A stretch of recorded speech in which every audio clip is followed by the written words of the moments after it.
What's the best way to approach the what seems to be such an essential part of the user experience process, but also you mentioned is one of the most difficult parts, which is getting to the customer and having those conversations. So what is your process? How do you approach that problem? I think, I try to talk to, the people I hire on the design team and UX researchers. You have to be respectful of people's time. Mm-hmm. They have very little time to take time out to come talk to you. Either you're in your office or your setting, or to have you go to their office, which I think that's actually what you should do. Whenever possible, go to someone else's environment and see kind of the artifacts on the wall or what's on their desk. Because that gives you a little bit of extra information of what they do or how their organization may function. But be respectful of their time. Be open to feedback. I think for people who, especially developers who sit in on research sessions or designers who are doing it for the first time,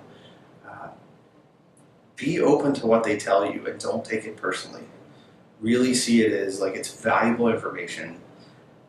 Don't, nothing you do is gold every time. Like you fail more than you succeed. Mm-hmm. And use those failures to learn. They're not a bad thing. They just eliminate possibilities. And use that to go back with your teams, a broader section of your team, and discuss those openly. Make sure everybody has access to it. And then kind of work to, like I said earlier, innovate on behalf of that customer or your sets of customers. You mentioned the importance of taking the time to learn from the customer and iterate and continually improve the product.